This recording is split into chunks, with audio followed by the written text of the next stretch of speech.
everybody scoot over and make room, please.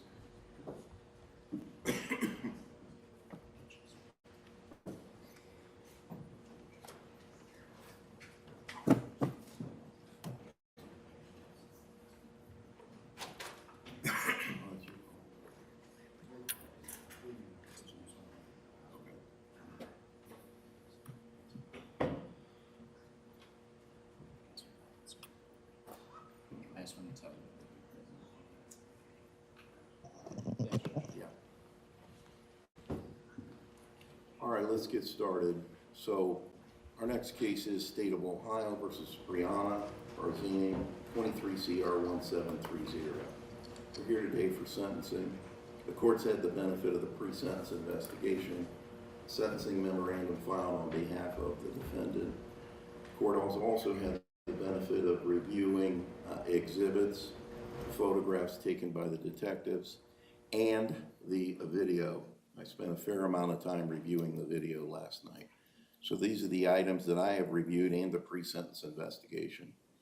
So before we get started, I want to let everybody know I understand this is an emotional and heart-rendering situation.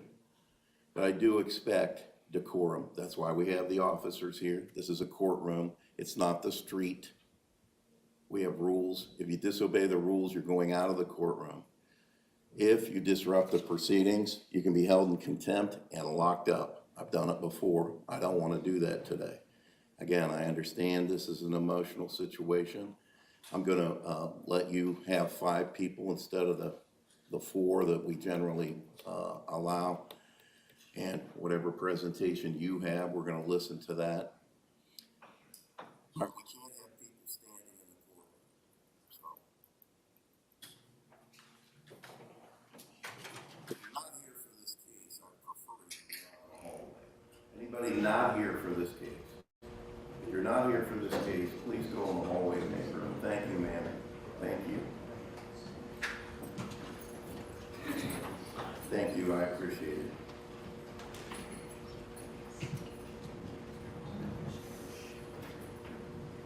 You want to take your hat off, sir? Thank you. All right, so back to the decorum. You're going to be brought up here to the court reporter, whoever wants to speak, and I'll allow the number you've requested. Address your remarks to me. There's no turning around, addressing them to her. Same with your people. Remarks are to be addressed to me. And I hope they're remarks that are appropriate. I understand everybody's upset. It's my job to maintain decorum and make a decision based on the law. And I know that I've handled death penalty cases. I've been here 15 years. I've handled so many cases you wouldn't believe it. Rape of babies, murder, executions. I've seen it all. So I do expect decorum. All right. Lawyers, enter your appearances, please. Good morning, Your Honor. Trenton Gurley and Kirk Shaw on behalf of the State of Ohio. Good morning, Your Honor. Bob Crapes on behalf of Bryanna Barozzini, present in the courtroom to my left. Thank you. Prosecution, you want to outline your position and or have anyone who would like to speak up to the number we've indicated speak under Marcy's law. Thank you, Your Honor. The state at this time would like to begin with victim impact statements from the victim's family. All right, very good.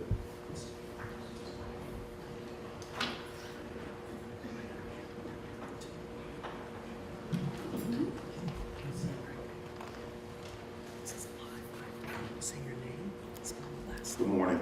Good morning. My name is Catherine Langley, Langley. Thank you. What would you like to tell me?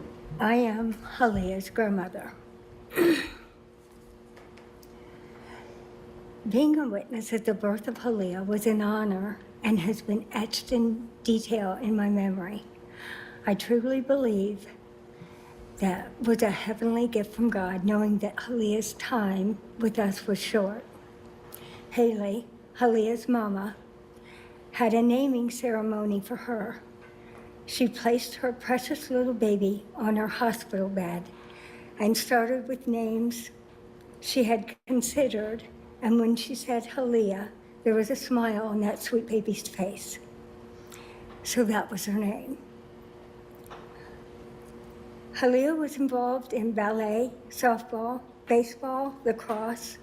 She was a good swimmer and pretty good at diving, which I taught even though I couldn't dive myself. She loved to skateboard and dirt bike. She was willing to try anything, and you could see the joy on her face. She had a God-given talent for athletics. I remember one softball game, she had stolen third base, and the next hit, the coach waved her home, but the ball was thrown home, so Halia was caught between home and third base. So she ran between the bases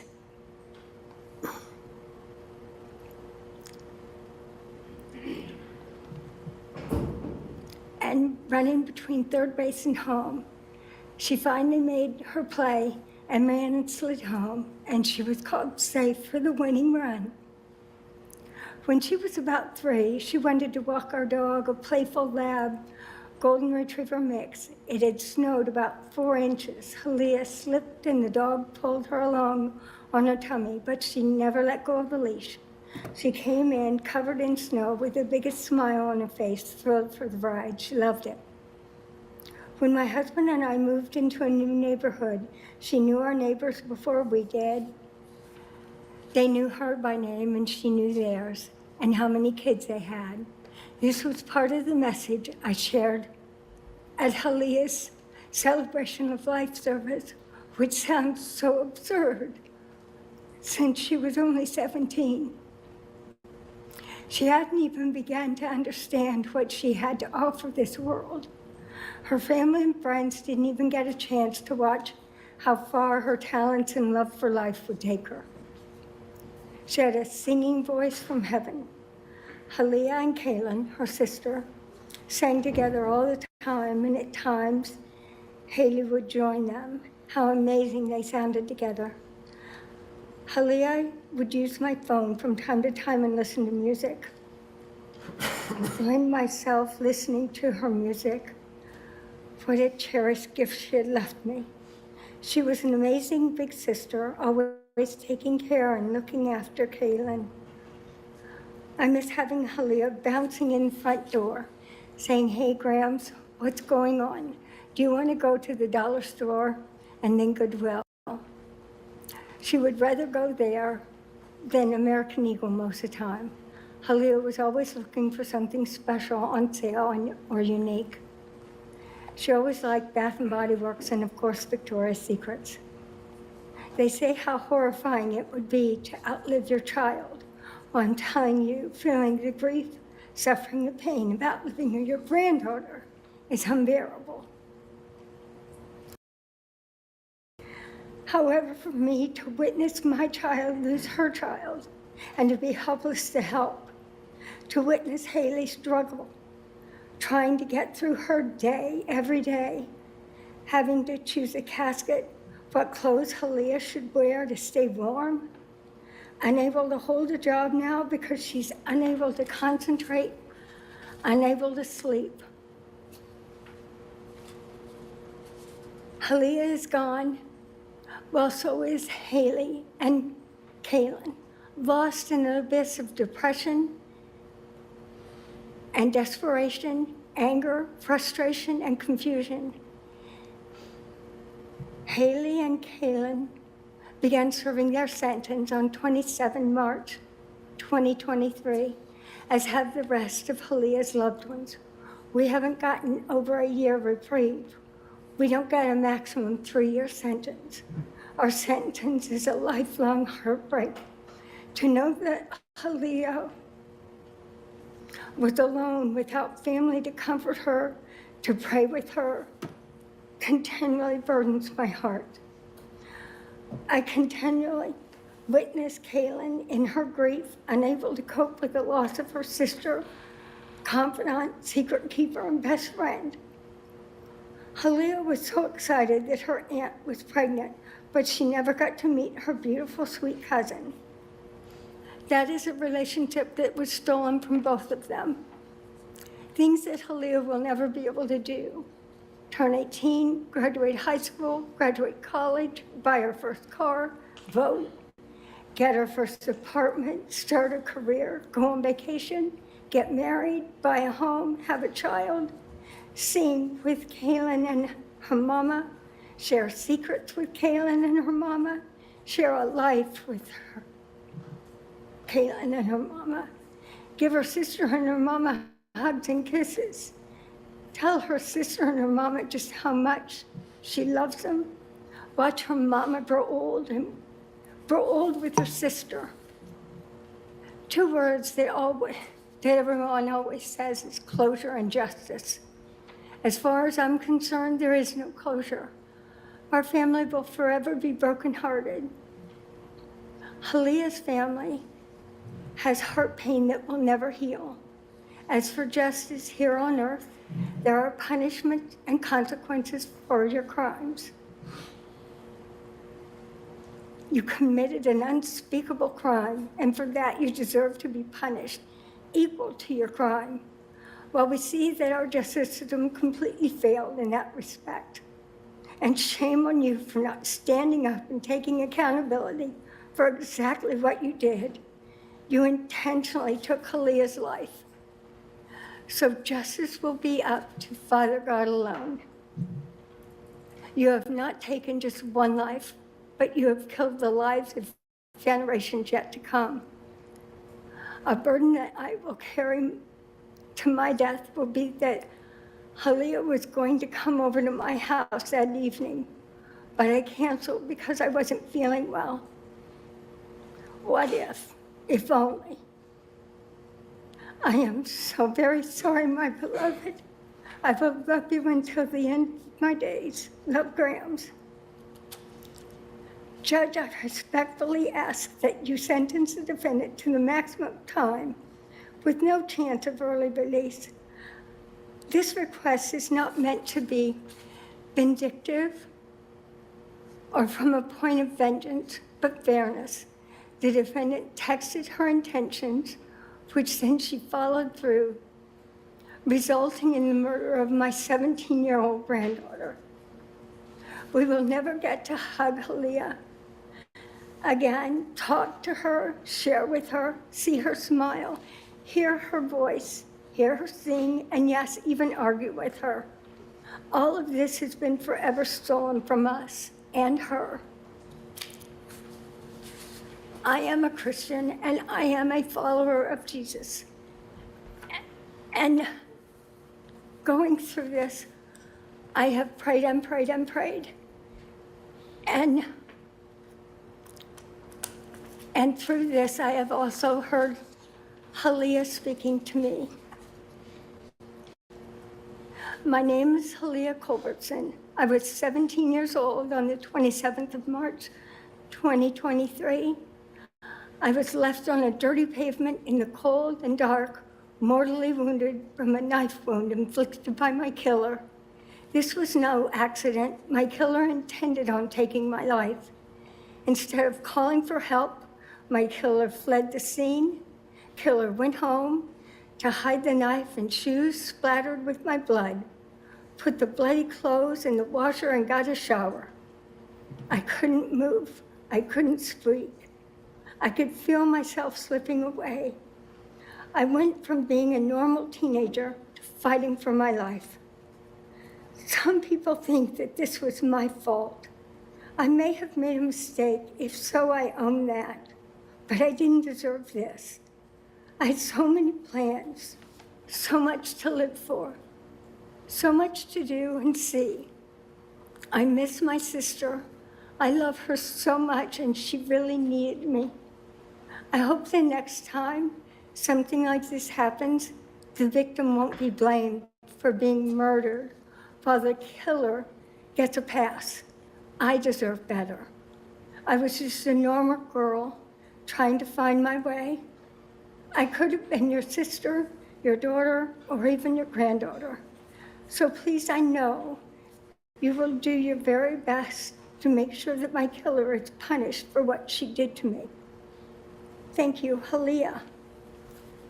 And since then, with the plea agreement, P.S. I understand that a plea deal has been reached with my killer, involuntary manslaughter, with a maximum sentence of 3 years, and could ask for an early release as early as after spending 1 year. Is that really all my life was worth? I really cannot understand our justice system if this is considered an appropriate punishment for premeditated murder.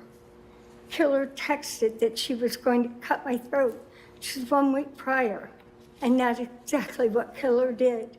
Killer fled the scene, hid evidence, destroyed evidence, and took a shower. Does that not show guilt? No remorse has been conveyed for what she did. Not a tear has been shed for me or my family. But for her, that's a different story. Prosecutor, you told my family you would fight for me. You did not. You had more than enough evidence. You had 2 girls in a fist fight and 1 brought a knife. What you kept conveying to my family was that the jury would not convict at this time. I just can't believe that the public is willing to accept killers receiving 1 to 3 years in prison with the ability to get out after serving as little as 1 year. Is it any wonder that criminals believe that they can get away with murder because they can? Judge, how did you accept this deal as fair? There was a video and a text message, as well as other evidence. When you put on that robe every day, you are supposed to be fair and look out for the victim, not the killer. In my case, you seem to have forgotten that. I was only I dispute that, ma'am. 17. Listen to me now for a moment. Was my life worth only 3 years? 1 moment in time took me away from everyone that loved me and everyone that I loved. Please don't forget me and what Killer did to me. Respectfully, Halia Culbertson. There are people that light up the world, and Halia was one of them. I do thank you for your statement. I don't make the plea bargains, the prosecutor does. I understand. Thank you.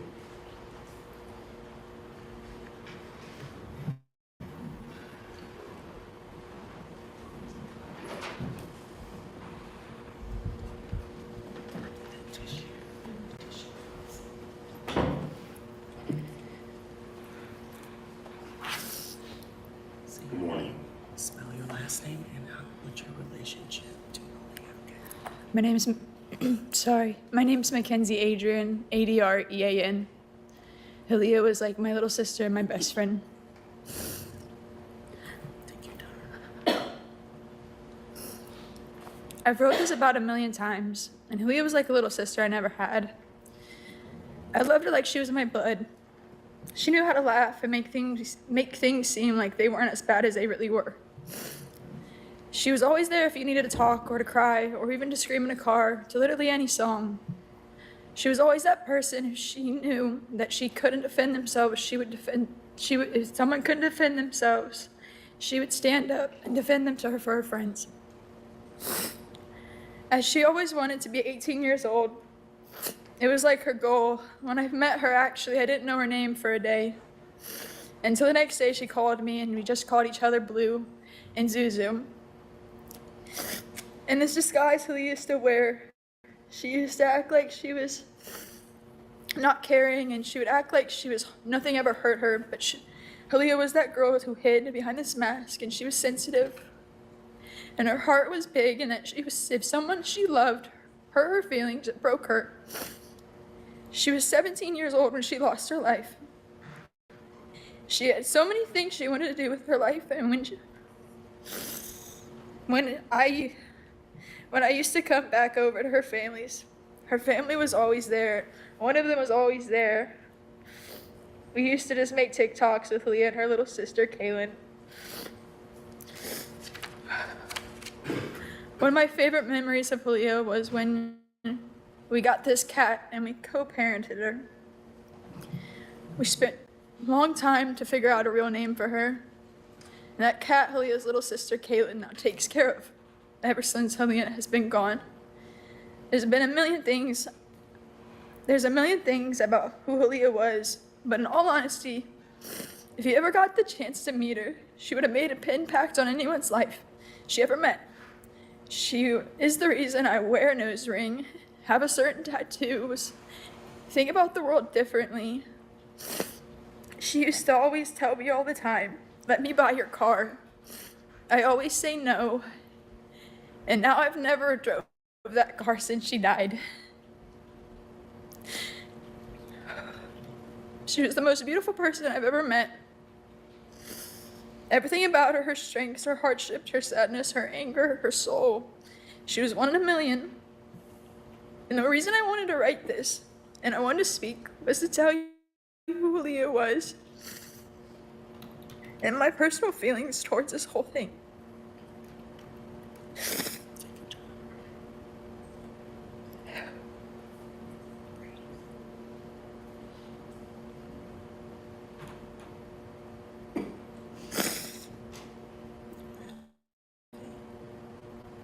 It's okay.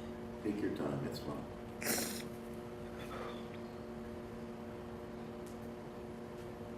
You're doing very well.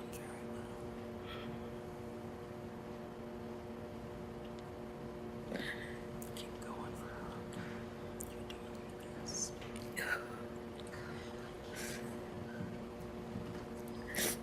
I'd rather be standing at her wedding and giving a speech or her graduation. But I'm here. And I know Halia. And I know her killer.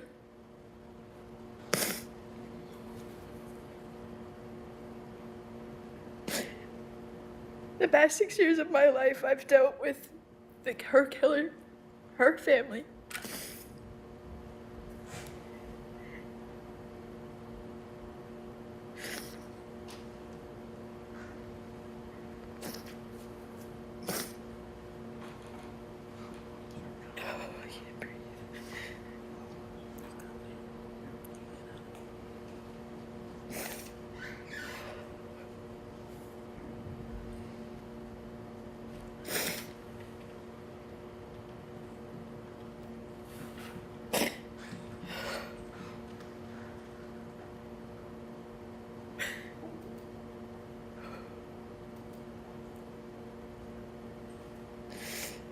Halia's killer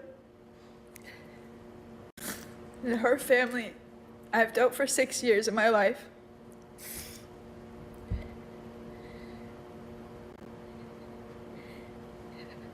And when I finally thought I was getting away from these people, and I finally got my family away from these people, Halia's killer did this to the most important person in my life. That night, I felt like part of my soul, more like all of it left when Halia left.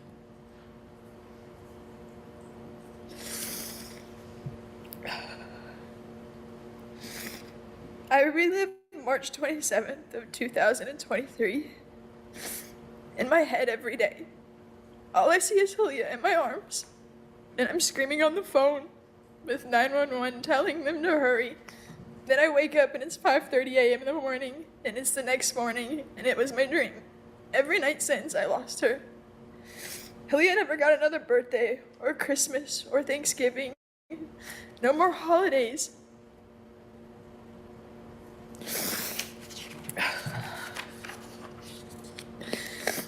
But her killer got to spend every holiday last year since Halia's been killed, freely and with her family.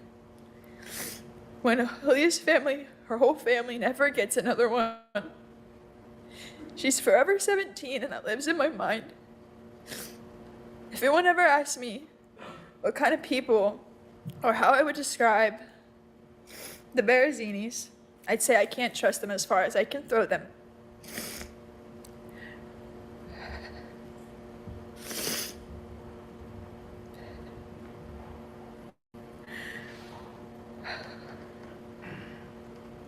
I wish this wasn't what I was doing, reading a statement.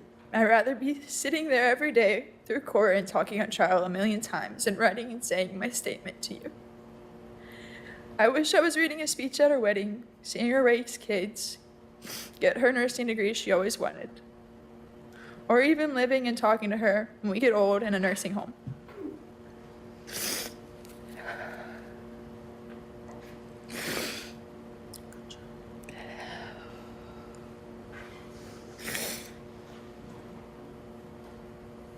After listening to me and hearing my statement, I hope you understand who Halia was. She was an absolutely beautiful, that soul that she had always wanted to help. Her heart was so big, she could give it to anyone. I miss her every day. She was my alarm in the morning, my personal therapist when I needed someone to talk to, and my little sister in my eyes. I could tell you about Halia for hours, but I couldn't make you listen that long. I hope that her killer gets the maximum sentence.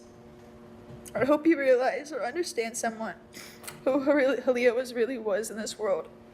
A daughter, a sister, a cousin, a friend, a student, a co-worker, a granddaughter, a niece, an aunt. She was someone's child that got taken too soon, and she is now forever 17 years old. Thank you for your statement.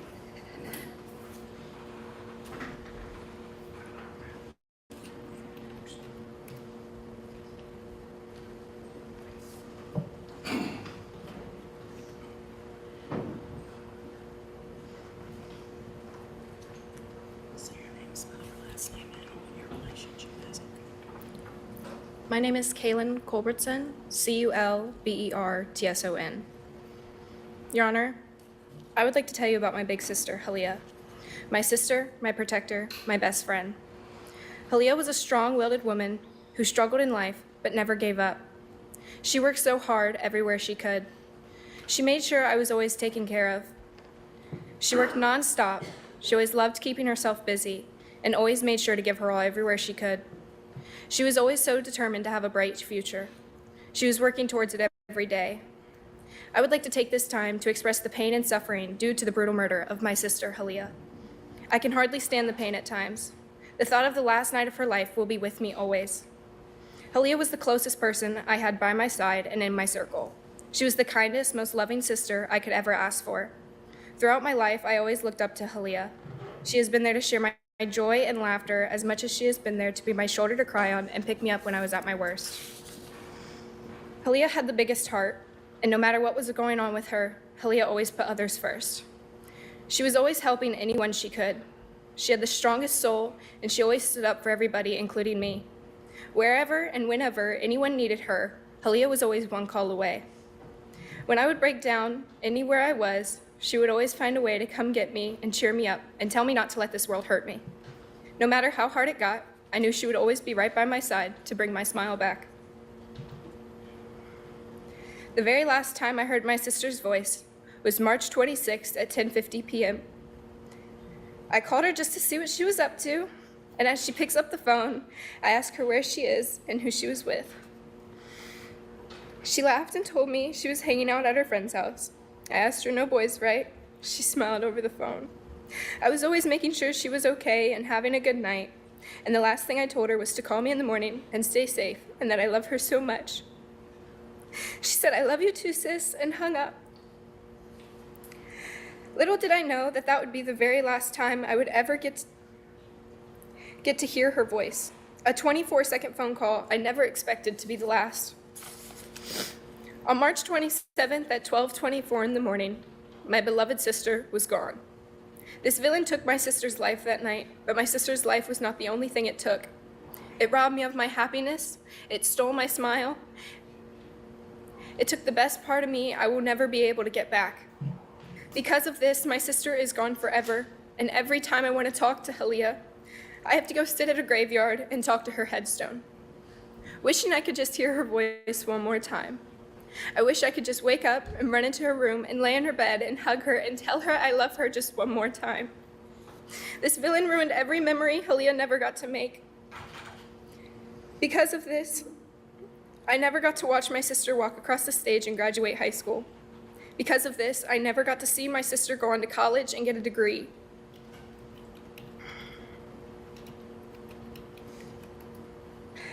I never get to watch my sister find the right guy and walk down the aisle and say I do. My sister always wanted children. She always wanted to be a mother. And because of this, she never got to experience any of that. Because of this, I will never get to see my sister Halia smile again. Because of this, I will never get to hear her laugh. I never get my best friend back. And I never get to hear Halia's voice ever again. I miss my sister more than anything. I've lost a lot of people in my life, but nothing has scarred me so badly as losing Halia. I don't have many friends in this world, but when I was with my sister, I didn't need anyone else. Halia and I have always stuck together. She took me with her everywhere she went and made sure I always felt included and never alone. Now she is gone, and I sit in my room across from hers, wishing to hear her voice telling me to get ready, we're going for a ride. She always took me on all kinds of adventures. The last birthday of mine she got to be here for, she and I spent the whole day together. She took me to one of my favorite restaurants and took me to get a gift, and we went and drove around and listened to our favorite songs. Then she dropped me off with my brother while she went and got me a cake and sat in the driveway and decorated it for an hour. When I got back, she surprised me with it with the biggest smile on her face. She was so happy.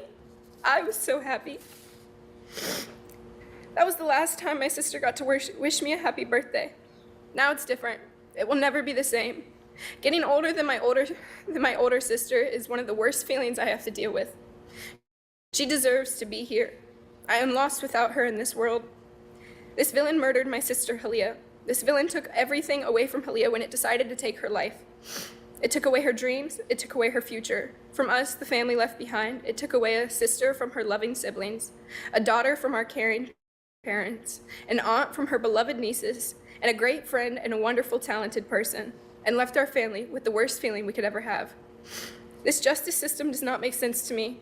Please explain how someone can murder a civilian and only serve up a max of 3 years and get released as early as 1 year. I may be young, but one thing I've always been taught is that while we are free to choose our actions, we are not free to choose our consequences. To the ones who believe this villain was just defending herself, please listen.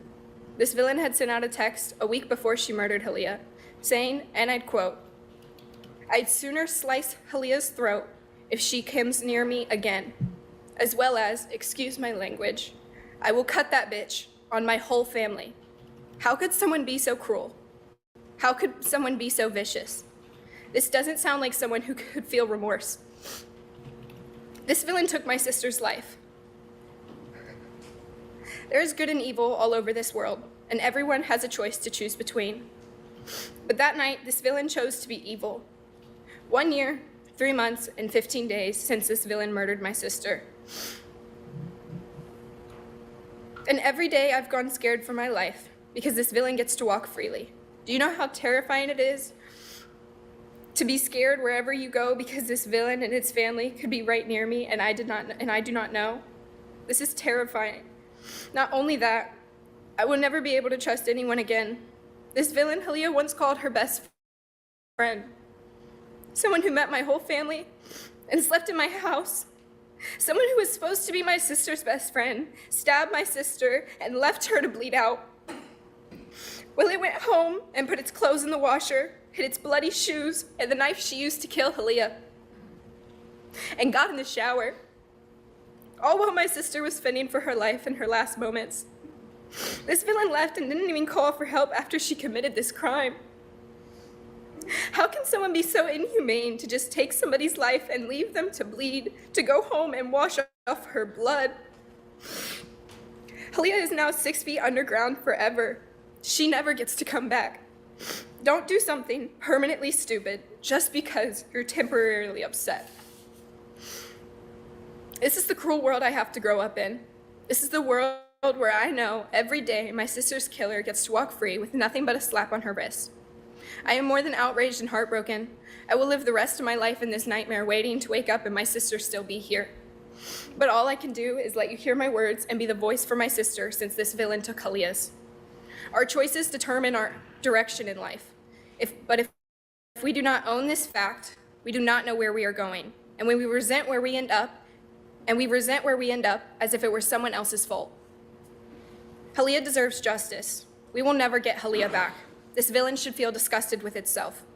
I truly don't know how someone could do that to Halia or anyone at all in this case and just go on with their life knowing what they have done and still feel no remorse for their actions.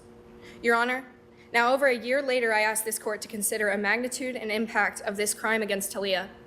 I would ask Your Honor to consider sentencing Bryanna Barozzini to the maximum sentence under the law, as any time spent incarcerated is nothing compared to what Halia and our family will experience for a lifetime. Thank you, Your Honor. Thank you. That was an excellent statement.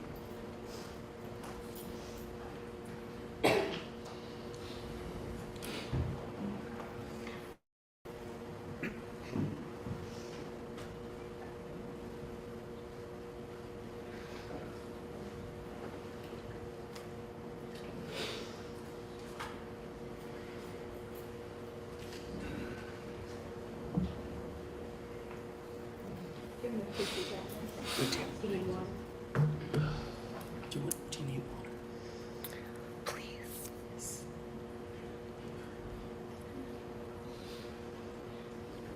Good morning. Good morning, Your Honor.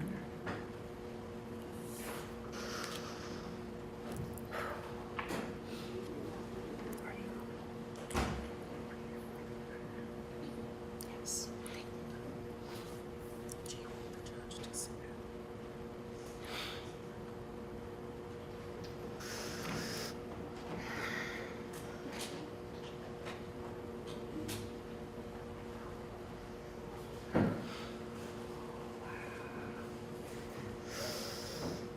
Good morning, Your Honor. Thank you.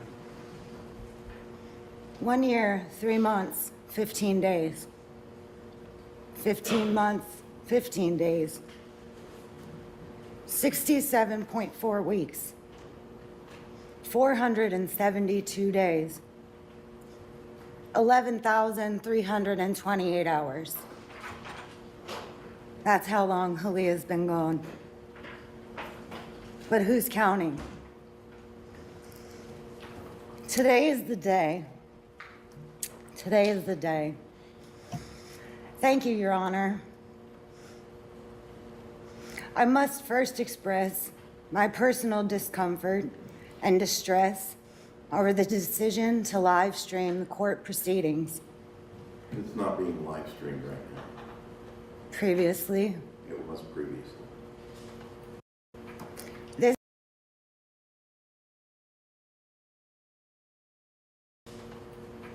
This decision placed us in a position where we must endure the public display of our private grief and the details of our tragedy broadcasted for anyone to view. A harsh reminder of how grief feels exploited for headlines. Be that as it may, I understand the importance and the necessity of transparency in the judicial process in order to uphold the integrity of the legal system.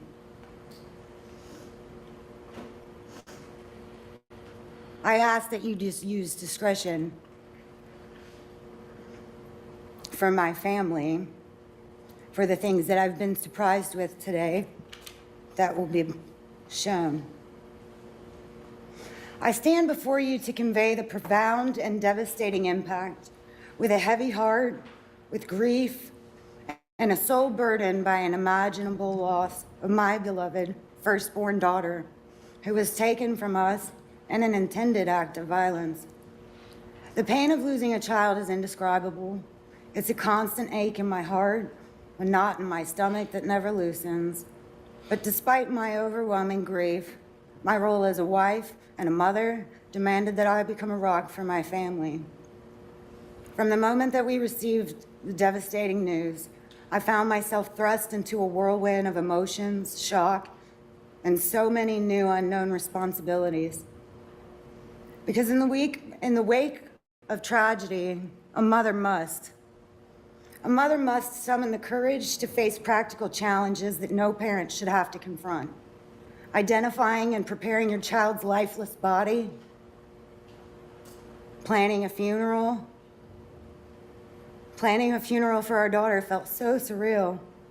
What will she wear? What casket? Flowers, music, where, headstone, obituary, transportations, accommodations. I'm sure I left a million things out. Trapped in a nightmare. I couldn't wake up. I can't wake up. No way to escape. Yet I had to stay strong.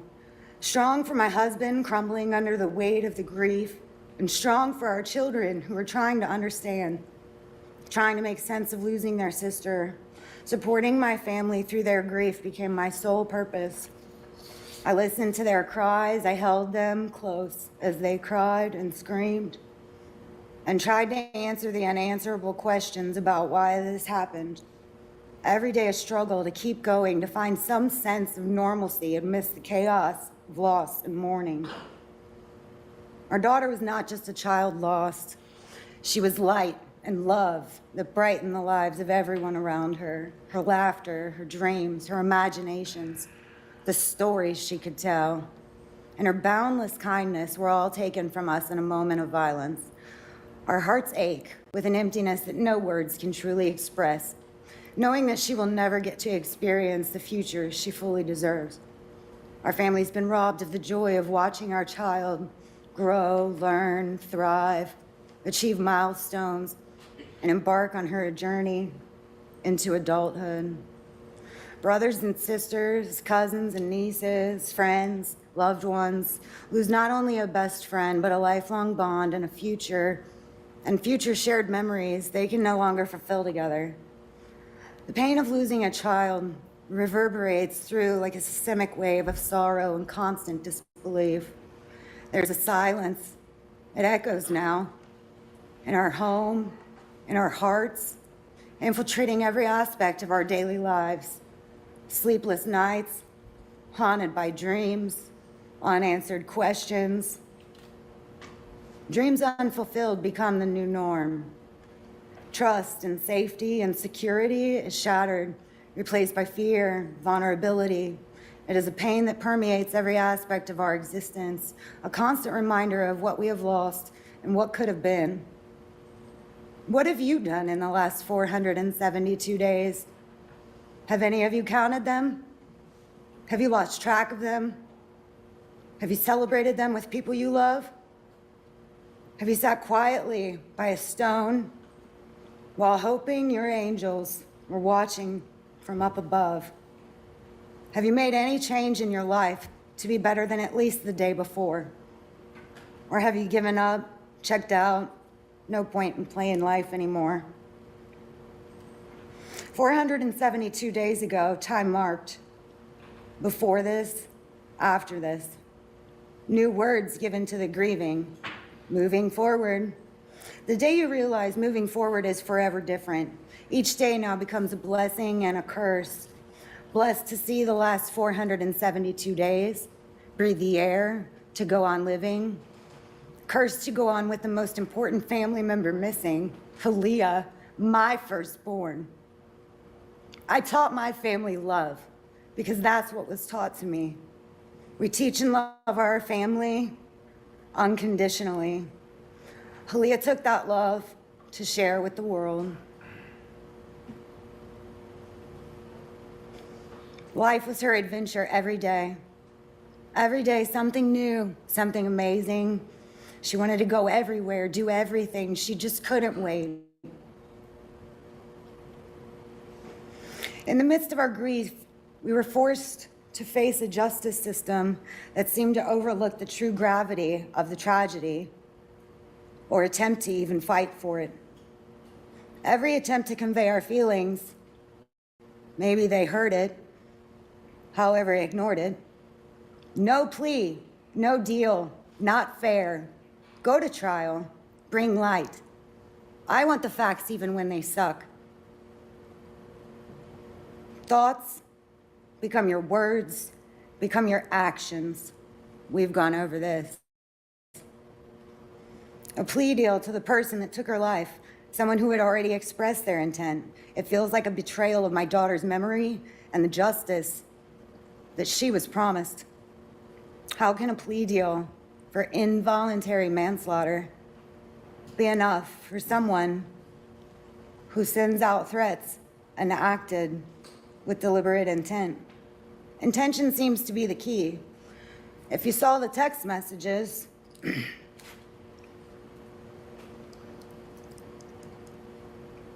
which I'll read in its entirety. Like, please, both those bitches can go to hell. Halia got my niece taken from me. The audacity of either of them to say they miss me. I'd sooner slice Halia's throat if she comes near me again. 'Cause I know she called me off no caller ID. One of her buddies told me who was there, and she went past my house in a Mustang. My brother woke me up and told me, and I got in a car chasing after them, but they dipped. My nephew was there. I was pissed. I will cut that bitch on my whole family if she tries showing up to my family's home again. Halia hangs out with my brother's baby's mom. That's a pathetic little bitch. That's why she misses me. Intention seems to be the key. Intention that I see real clear. She wished my daughter to hell. She was clearly mad. She blames Halia for her niece being taken away. She swore on her whole family her intent. So how does she end up at the same place and the same time as this daughter of mine? Because she kept going. An empty parking lot at 11:30 on a Sunday night. How many other cars were there besides hers? Maybe 2? You knew she was in there before you even entered the store, but you kept going. Why were you there? You passed 2 gas stations. Why this store? The drinks you bought. You bought alcohol you're not even old enough for. So Halia starts yelling at you once you came in, but you kept going. She went outside because you both agreed to meet there. So you had a moment to take a pause, to call for help, but you kept going. You can see through that door. It's glass. You can see she's still there, but you kept going. Then a scuffle started. You can't take anymore. What were you doing, fighting with a child for? 'Cause you kept going. Then you got mad 'cause she got a few hits in. So you decide it's your choice, her life you should end, 'cause you kept going. Then you pulled a knife, 'cause you probably unintentionally brought that with you too, and you kept going. You slashed her, you stabbed her. You know she's never armed. She was fighting by her childish playground ways. A fight's a fight. Fight it out. You get to walk away. But you brought a knife to a kid fight, and you kept going.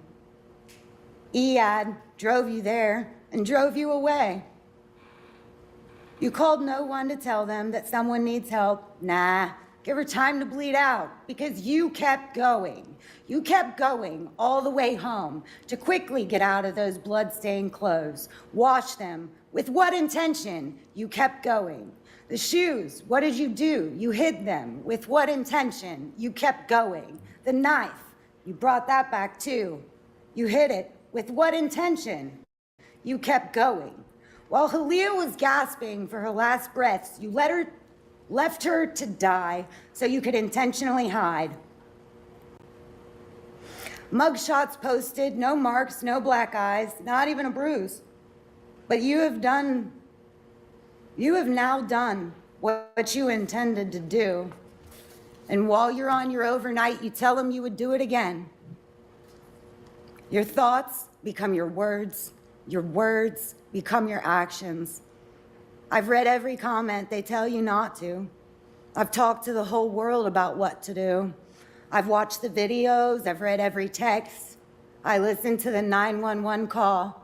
and heard my Halia gasping for her last breaths. Hum when it hurts, and you'll get through the pain. When they were hurting as a mama, that's what I would explain. My baby was humming.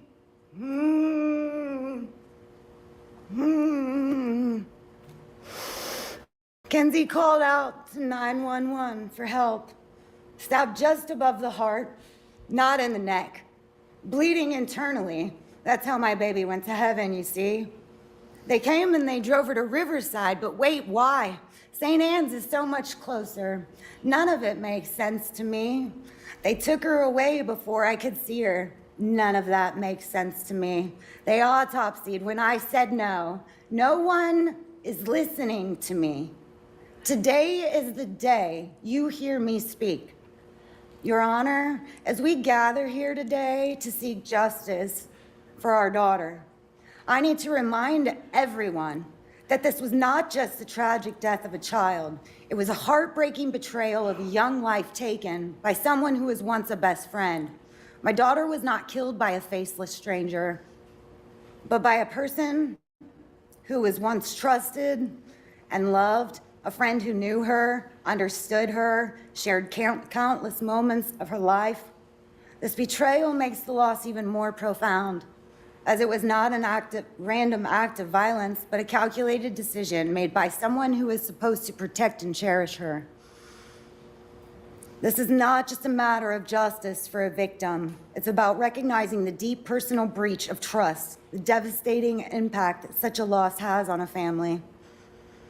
My daughter's death is a stark reminder of how trust can be shattered in the most unexpected ways, and it's vital for the court to consider this profound betrayal as part of the pursuit of justice for her. To justify the taking of my daughter's life as an act of self-preservation is to diminish the essence of who she was. And the defendant's plea for involuntary manslaughter offered by the defense does not adequately address the severity of the crime, nor provide the justice that my daughter deserves. A well-crafted argument for a plea deal involves not only presenting the facts of the case, but also addressing the legal, emotional, and practical aspects of the plea agreement by emphasizing the benefits of the deal for both the defendant and the prosecution. The attorneys then demonstrate that the plea is a fair and just resolution to the case. Plea deals are standard in the legal system and promote judicial efficiency by resolving cases in a manner that is fair and expedient. Ladies and gentlemen, I ask you to consider this. If given a choice, would we not all prefer to endure the hardships of a prison sentence over the finality of death? Years in prison is a period of suffering and regret, but it's also a chance, an opportunity for personal growth, for making amends, and for finding a path forward. Death, on the other hand, is an absolute and a final. It offers no chance for change, redemption, or future possibilities. I ask Your Honor to consider the true nature of this crime and the impact it has had on our lives. I urge you to recognize the enormity of our loss. Justice must prevail for my daughter, our daughter, who deserves to be remembered not as a statistic in a courtroom, but as a cherished daughter, sister, granddaughter, niece, cousin, aunt, friend, whose life was unfairly taken from us. We navigate this painful journey of grief and healing. I implore you to render a decision that honors the true facts of this case that you have seen. Our daughter's life mattered. Her memory deserves justice, honor, our daughter's memory to ensure her death is not in vain. In most scenarios, bringing a knife to a fist fight is considered unethical, illegal, dangerous. It's crucial to approach conflicts with a mindset of de-escalation and consider the potential consequences of introducing a weapon into a physical altercation. The right course of action usually involves seeking a nonviolent resolution to ensure your safety through legal and ethical means. Here we have a smart, college-educated, 4.0 student with so many recommendations from friends and family for the pre-sentencing investigation. That sounds like someone that should know the difference between right and wrong. Maybe she's just smart enough to play us all. She knows child from adult. She's a woman. She's grown. We're not in juvenile court. We're not here to talk to her like she's a child, to get her hopes up on early release. The defendant's thoughts became her words became her actions now her destiny. She has inflicted irreparable harm. She has shattered and devastated families and lives. Her disregard for the law and basic human decency demands the fullest extent of justice under the law.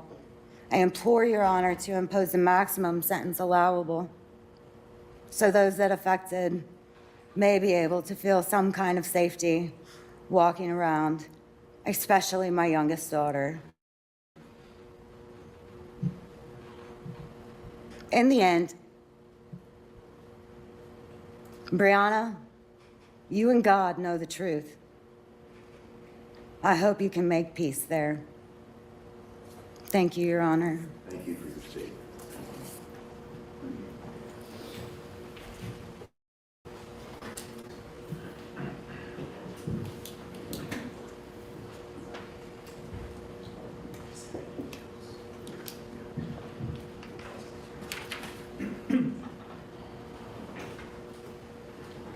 Your Honor, there's some additional arguments that the state would like to offer for All right, today. anybody, so that's all that's going to speak, is that correct? That's my understanding, Your Honor. All right. So we did have a short discussion on the back about the playing of the video. So it's my understanding the prosecution desires to play the video. The defense has a video they want to play also. So I'm going to allow that, but the family members, I think you've seen it, but if it's, I know it's disturbing. I watched it, it's disturbing to me. So anybody that doesn't want to be in the courtroom while the video is played, they can exit the courtroom and come back. It's up to the family and this family also.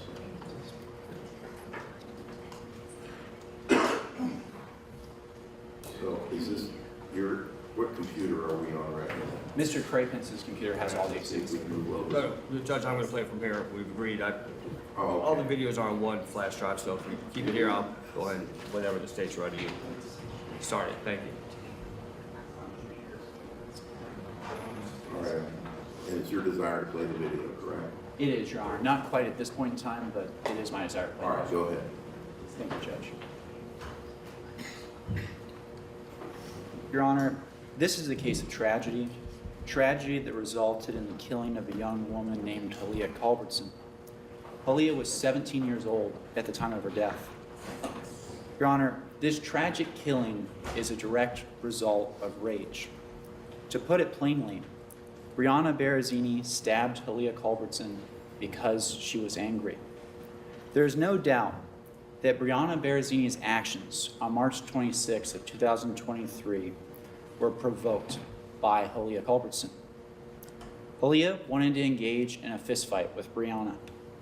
Halia began arguing with Bryanna inside of the 161 smoke shop when the two ran into each other by mere coincidence.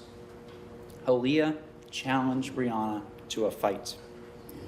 When asked to leave the 161 smoke shop, Halia proceeded to wait for Bryanna outside. Once Bryanna came outside, Halia still pushed for the two to have a fist fight. And that's exactly what Halia did, Your Honor. She engaged. She slapped Bryanna Barozzini in the face. Your Honor, all of that is fact. It is reasonable that those actions would anger Bryanna Barozzini. However, none of those actions justify Bryanna Barozzini taking a knife and plunging it into Halia's clavicle. Rather, that is an act of unjustifiable rage. A stabbing is a disproportionate response to a slap. Your Honor, today this court has the responsibility of deciding the appropriate sentence for Ms. Barozzini. I anticipate that the defense will ask the court to determine that Halia's actions are mitigating facts that warrant Ms. Barozzini being sentenced to a term of probation. Your Honor, the state submits to the court that the plea resolution in this case already factored in the mitigating circumstances surrounding this case.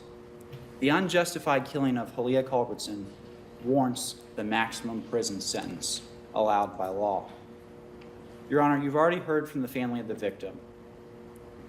Their grief, their thoughts, their loss, all of this gives this court justification to sentence Ms. Barozzini to prison.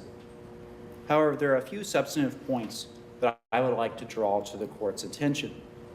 One of the biggest questions before this court comes down to Revised Code Section 2929.12c, where this court must weigh whether there are substantial grounds that exist to mitigate the offender's conduct. This entire case at trial would have hinged on this question, Judge. Was this a case of self-defense, or was this a case of an enraged killing? Your Honor, the state would like to turn to State's Exhibit A, the video that Your Honor has already discussed.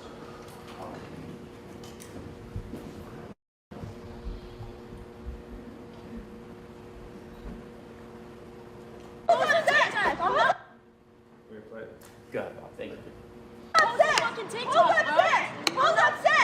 Hey, get off my sister, bro.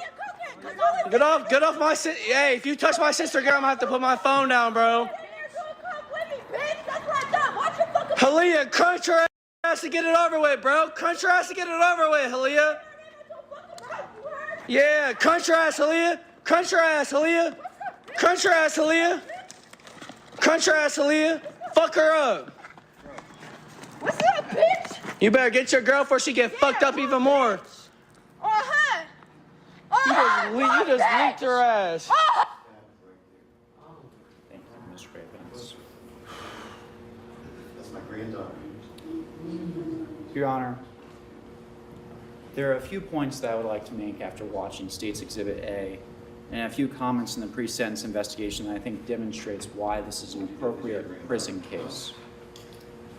Your Honor, throughout this case, there was a pre-sentence investigation done where there's comments about the offender's version of the events. And I think State's Exhibit A shed some light into the version of the events that Ms. Barozzini has offered forth to this court. It's First- clear to me from watching the video that it was a fist fight. She took the knife out of her pocket somewhat surreptitiously. She was backing away from her, but she got slapped, and then she moved away from her and she came forward with a knife. It's very clear from the video. She could have taken the slap. That might have been the end of it. People shouldn't bring weapons to a fist fight. Your Honor, and that's exactly the state's point that it wishes to make, that this is not a case where a knife was brandished to avoid a conflict. This is a case where a knife was put down on his side, and then once Halia Culbertson engaged, she was eventually stabbed by Ms. Barozzini. Your Honor, that type of conduct is not conduct indicative of self-defense. That's conduct that's indicative of rage.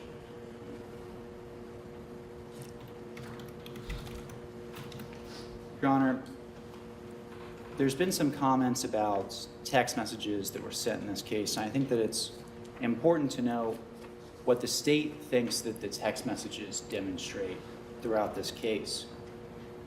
The text messages demonstrate that there was an ongoing feud already between the defendant and the victim in this case. Judge, there's no way to mince words here. There was bad blood between the two. The text messages demonstrate that Ms. Barozzini was mad at her. She was mad at Halia. It demonstrates that the fuse, but that to get angry between the victim and the defendant was short. It demonstrates that when Halia and Bryanna began to argue and fight, that fuse to become enraged was very short. And the state submits to you that Ms. Barozzini, when she became enraged, did exactly what she had thought about in the past. She stabbed Halia Culbertson. Your Honor, in my closing remarks, I just would like to note this from the pre-sentence investigation because I agree with the PSI writer.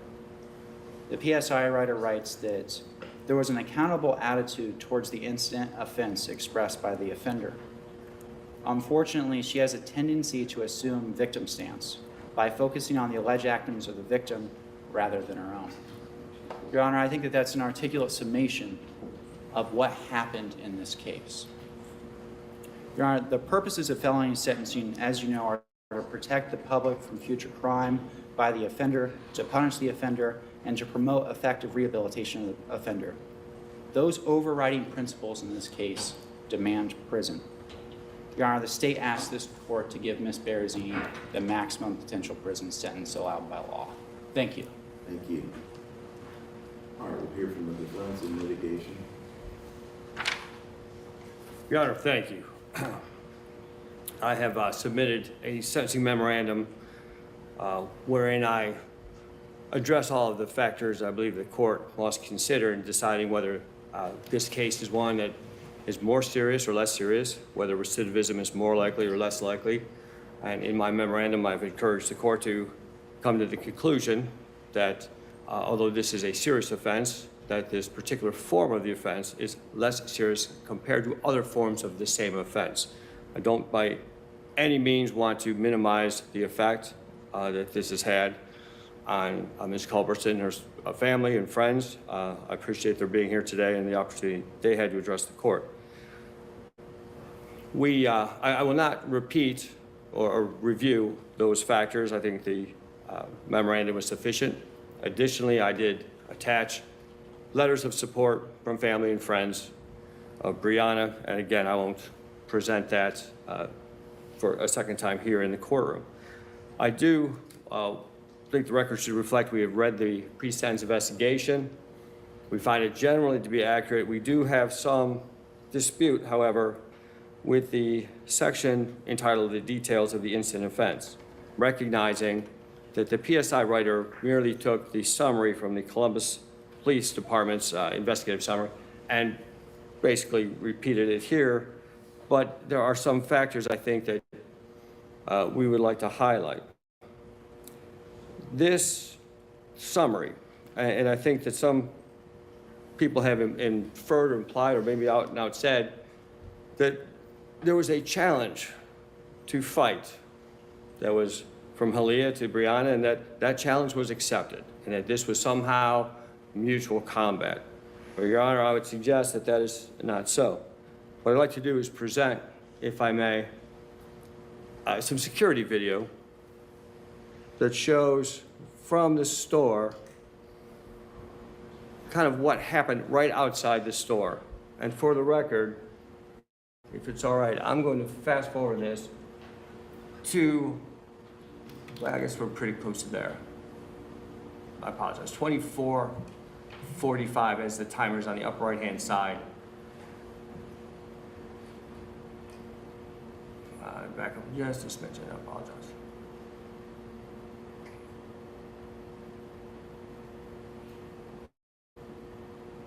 What we see here, and I apologize, in the upper right-hand corner is 22:45:51, and that's Ms. Culbertson leaving with the friends that she was with after being told to leave the store.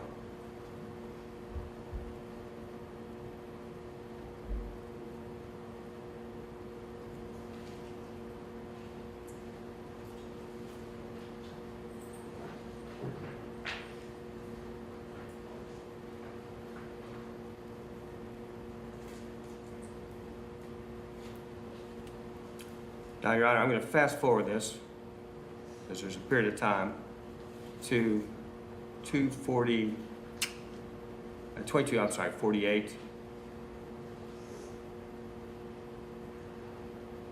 47:25, I'll do it right there. And there, Your Honor, you can see Ms. Culbertson pacing back and forth in front of the store.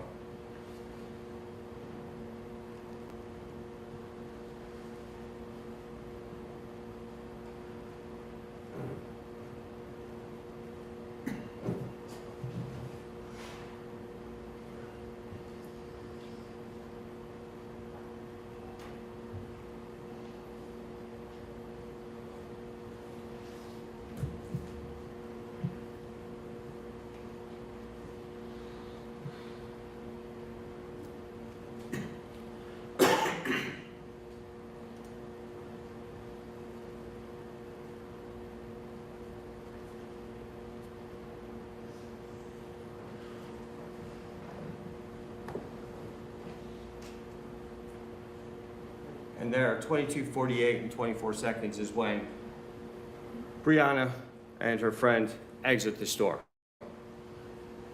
Now, it has been certainly implied that she came out to accept the challenge to fight Ms. Culbertson, but I believe that the evidence is anything but that. She comes out with drinks in her hand, not alcoholic drinks, no weapon in her hand, clearly not coming out in order to engage into a fight.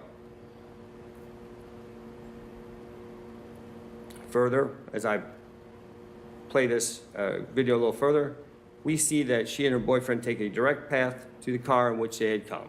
They didn't go looking for Ms. Culbertson, Ms. Culbertson's friends. They were minding their business, thinking it had been somehow resolved or over, and they were heading just to peacefully go home. Again, no weapon, drinks in her hand, which makes it difficult to fight somebody with drinks in your hand, but it's clearly that she wasn't coming out expecting to be involved in a fist fight, the mutual combat which has been implied.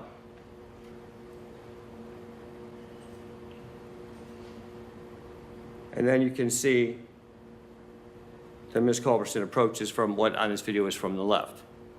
That's, unfortunately, we have no volume. However, Mr. Barrage, who was a friend of Ms. Culbertson's, had the opportunity and took that opportunity to video Ms. Culbertson as Ms. Culbertson was waiting for Bryanna to come out of the store. I'd like to play. Halia, what you about to do, bro? Where's she at, bro? Where's she at, bro? She's scared, bro. She's scared. Halia, you should drag her out the store, Buzz. I'm outside.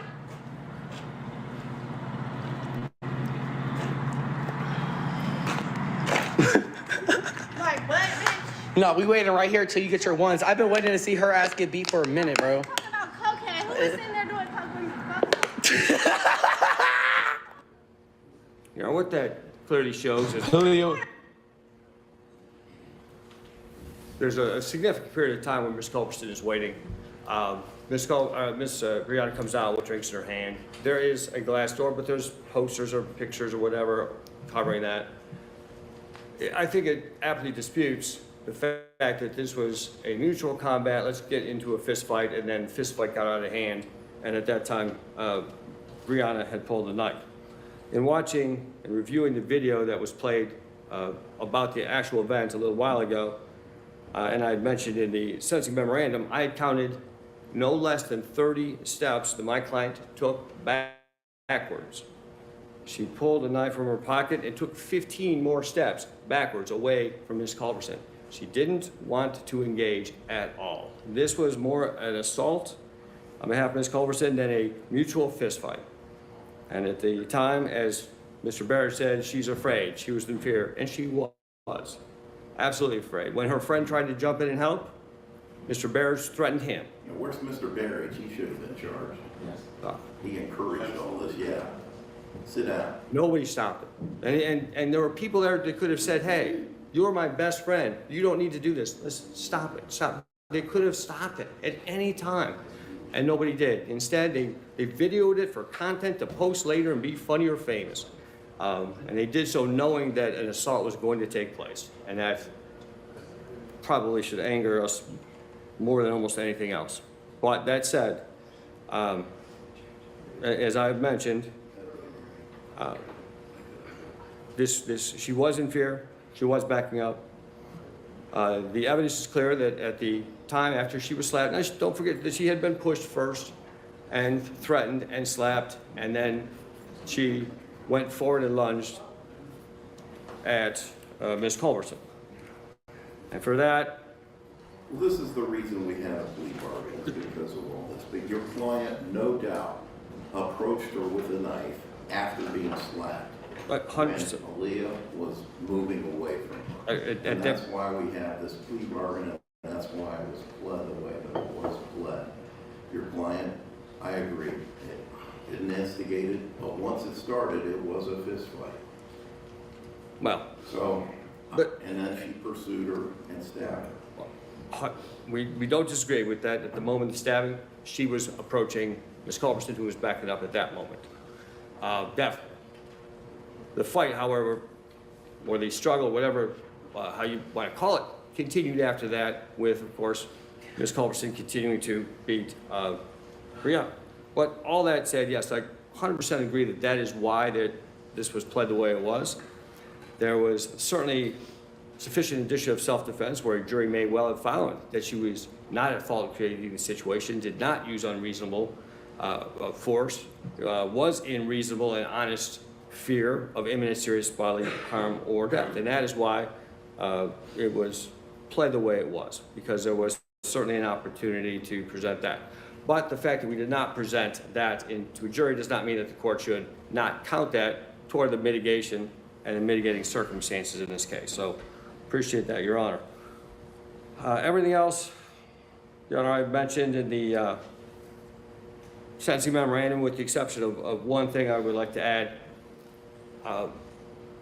From the very first time that I met Bryanna and her family, which was early April of 2023, she has expressed remorse and an understanding of the harm that she had caused. It's one of the very first conversations that we all had in my office, was the effect that this had on the Culbertson family and friends.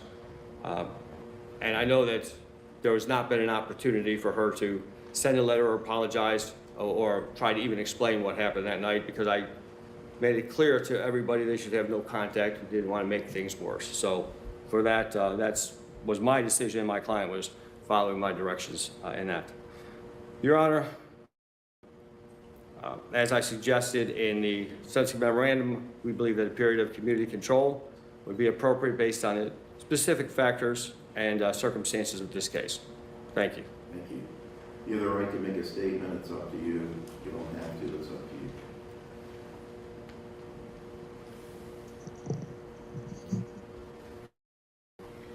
I never once thought I would be here today with these charges. I also have never been one to start a fight. I'm always the person to back away from confrontation. Not a day goes by that this incident hasn't been on my mind. I understand and feel for the victim's family, as I know the harm I have caused them is indescribable. I also feel for my own family, as the situation has caused them a lot of pain. I can understand and appreciate the harm that I have caused now. I will be living with this guilt the rest of my life. I took a life, and I understand the victim's family will suffer for the rest of their lives, as will my family for what I've put them through. I pray and will continue to pray for all parties involved. All right, thank you. This is a tragedy. Two young women, both acting somewhat immaturely. In my day, you had a fist fight, you had a fist fight. You either won or you lost. Now everybody wants to bring a weapon. There are mitigating factors here. She is eligible for probation. Now, I'm not going to give her probation, but she's eligible for probation. Your family's going to get to see you, spend time with you, watch you grow up, see your wedding. They'll never get that opportunity. I do believe that the case was, I don't control plea bargains, but I think it was an appropriate plea bargain. I was fully ready to go to trial. We started a trial. I don't make the decisions about plea bargains, but I think it was an appropriate one, having watched and reviewed all this. So the court's considered the factors in sentencing in 29, 11, and 12, and gone through the more serious factors, less serious factors. You have no record whatsoever. You have a lot of people who think a lot of you, and you obviously have a lot of good things in your life. So did she. That's what makes this a tragedy. I'm going to give you a 3-year prison sentence, 3 days jail credit. You are going to have the ability for early release, and I will consider that at the appropriate time. They'll have the right to come to court and dispute that. You will go to prison. If you have a bad prison record, you're not getting out early. So you need to avoid conflict in prison and/or any serious rule violations. Once if you get out of prison early, you'll be under court supervision and probation, my supervision. If you don't get out early, you'll serve your sentence, and when you do get out, you will be supervised for a period of 1 to 3 years. It's called post-release control. Post-release, you're out of prison. Control the prison authorities will assign you a parole officer. And monitor your behavior. If you would violate, you could go back for another year and a half. So if everything went wrong for you, you could do 4.5 years. If you do well in prison, take programming, you did accept responsibility here, you have the chance to get out early. They're going to take you into custody now. You may have her sign that form, please, prison imposed.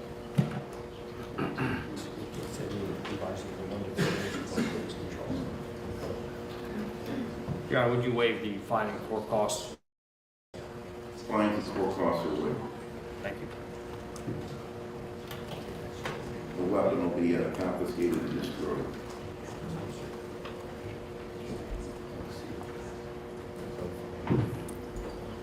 I do want to thank everybody. I think everybody obeyed the rules of the court in a tough situation.